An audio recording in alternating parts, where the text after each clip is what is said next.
Hello, welcome. It's late night at the movies with Forbes and me, Michael Langevere. Good evening. Right, Go on. I've come to you with an offshoot film. Now, we've done a few cult classics in previous episodes. Our fan favourites. But let's go with something that perhaps started off as a cult film that's moved up to mainstream status, and it's none other than Joker. Oh, Jacqueline Phoenix. Yes. Okay. We've already done a Jacqueline Phoenix film from 2002, Signs. Signs? You can catch up on the channel. Is this where you took it from, is it? Yeah. Playing on your mind a little bit, is Yeah. it? I think we mentioned sort of Joker in that episode, and I kind of feel that we should do a Joker episode now. Yeah. So, tell me, what did you go into this film expecting? God, many things just running through my mind with the hype of Heath Ledger. Yes. You know, and you think undoubtedly the best Joker that we've ever seen on screen involving Batman. Sorry, Jack. Yeah, it was a different time. You know, you got to think more realistic, and that's exactly what those films were. They were realistic. This is a different generation again, isn't it? Really? Yes. So was it set in the 80s? Yes. Yeah. I kind of came into it like I thought it was just going to be all drama. Right. You know, I didn't think it was going to be anything like action or Batman films. I thought it was going to be, you know, like maybe a bad bringing up, you know, something that's, you know, he didn't start it off as a Joker, he became a Joker. Yeah. And it kind of played that way, and it delivered a lot more. In all honesty, Ultra realism. Yes, it really did. It surprised me, this film, I must say. The parallels to modern society can't be pushed aside with this. I think that the reason why this resonated with so many people is that there are so many characters like this in society today. People whose mental health goes under the radar. Yes. People who, you know, perhaps are these characters that are ignored by social standing and also the system. Yeah. He fell through the cracks in the system, didn't he? Mm-hmm. That he was trying to get by, and he was up to a certain point in the movie making a living doing what he was doing. He was secluded, living with his mum, wasn't he? Yeah. He had very little in the way of prospects. Yeah. As a clown. Yeah. Working for a clown company that's for entertainment purposes. Yeah, and that's a beautiful way to sort of start the film's footing. It is, yeah. Where he didn't create the clown as Joker, he was already a clown. Yeah. You know, and he had this laugh, which was a medical condition. Yeah. Which I think was a nice touch as well. Yeah, and they almost use that as the mechanic of the film. Yeah. That because people didn't understand this guy was different, he was set upon in various different situations, wasn't he? You know, when his billboard was stolen, chasing him down the lane, he gets smashed over him. That's the first point, isn't it? Yeah, where he's not feared as a person. Yeah. You know, nobody fears this man as it stands. So they rough him up. Yeah. They push him over. Yeah. You know. And I think that's what's actually really clever about this. What made it more realistic is when he's out to kill people, it's not a simple shot in the head and that's the end of it. It was very dark. It was very kind of like horror movie, serial killer sort of way. Yeah. And that's what I thought was very clever about it. Everything he does is very calculated, isn't it? Yeah. And it builds up to a point. You know, that there's a point to his madness. There's a point to what he's doing. Mm-hmm. I think his mum dies, doesn't she, sort of midway through the film, which is another snapping point for him, another branch. The neighbour as well, don't forget that. The love interest. Yeah, which takes a brilliant turn towards the end. It really was. Well, I kind of saw it coming. Right. But there wasn't rather enough for you to guess this. Yeah. You can just assume, like, okay, he's not right in the heads. But then you think, oh, maybe it is real. Yeah. Turns out it wasn't. You're led to believe that she's the one thing that keeps him on the straight and narrow. Yeah. But that pretend love. Yeah.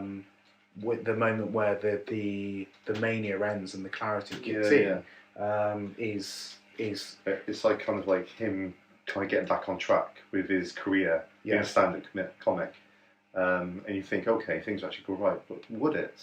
We're watching a film where things aren't going right, so we know exactly what he's going to turn into. Yeah. So what's going to go wrong? So that's what made me believe maybe none of that is real. Well, he kept De Niro's character in such a good standing that he aspired to just meet this guy, didn't he? Mm-hmm.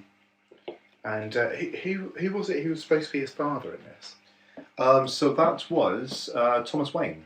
Yeah, right. Interesting. Very interesting. And we still don't know if it's true or not. Yes. The mum says it is. Yeah. But then again, she worked for him. Yeah. Could be some kind of like begrudging against him sort of thing. And he's completely like fobs off. Like, no, that's definitely not true. And we're stats now still wondering, is he related or not? Well, a couple of times the movie does that for you. A couple of times it throws you questions that you just end up asking more questions about. Like with the neighbour, did he kill her or did he not? Yeah. You know, we don't know that. We still don't know that. Yeah. We don't know whether Thomas Wayne was his father. That's questions beget questions. Yeah.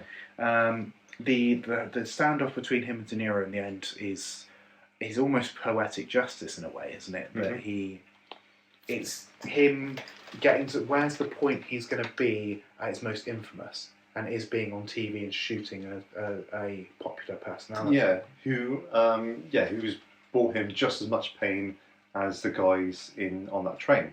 Oh yeah, the train beating. Yeah. Yeah, and the guys in the back alley. Yeah. You know, they've all got a part to play. Maybe not physically, but just enough damage to turn this person into a criminal. Yeah. So he's got the same part to play as them all. And I mean, it leaves the movie almost like The Dark Knight did, with The Dark Knight, with Joker's reign of terror when he gets out of that jail cell. Yeah.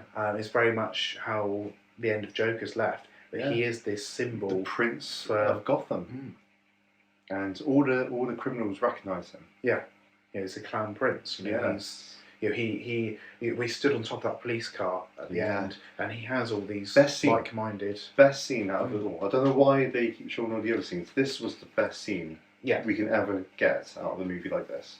You know, I think that everything about this film, it would be hard to say this film does one particular thing better than the other, because I think all its core ingredients come together to make a very compelling story, something you want to stick with for it's quite a long running time. It is, yes, but you can understand why as well.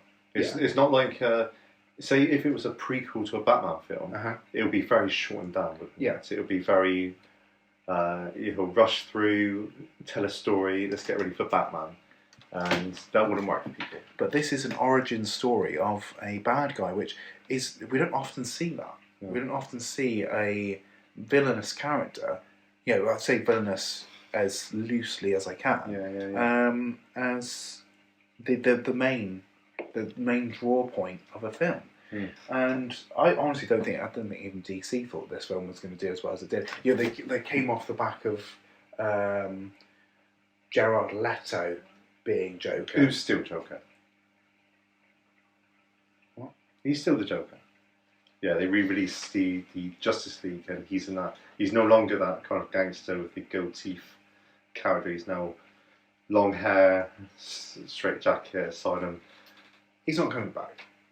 I don't know. No, he's not. I think maybe he would have one more appearance to kind of redeem himself, and I kind of welcome it. To be honest. Hopefully not. I can't stand the man. Because with this Joker, I think this is a good way to end it. Because of the timeline, because of his age, I think if anything, maybe the second Joker, the uprising of Gotham becoming that bad and out of control, that Batman does need to step forward. But in regards to having Joker in a Batman film, definitely not. Do you ever raise questions about how they're going to address the age difference between Joker and Batman? That we've got to assume that Batman isn't around yet. Batman's not a thing. He was a child. He was in that film. Yeah. Now, in subsequent movies, obviously maybe Nicholson and Keaton, perhaps the age difference between them would tie up. He's still got some age behind him. So if you say, like, this kid's like 6. Yeah. 20 years' time, he's going to be 26, full-grown Batman. And Joker can still be an aging Joker, but it can still be in his prime as a Joker. Mm-hmm. So it's not too bad with the timeline. I'm hoping they find a way to make Phoenix more mainline. Yeah. Rather than going with this Leto reality, because it's not working. It ain't working. And I think that's because lots of people were.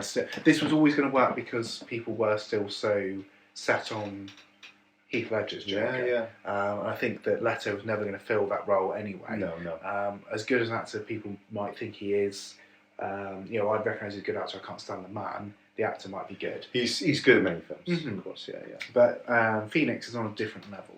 Completely. This Joker, he got the Joker straight away. He didn't need to do any of these cheap tactics to try and get in the heads of the other actors. He became this actor like Ledger did. He became this actor. He developed with the body transformation that he went through as well. The torture the character goes through, and as the actor goes through as well, is parallel with each other. And I think that's very paramount when you're being a psychotic role as a Joker. Definitely.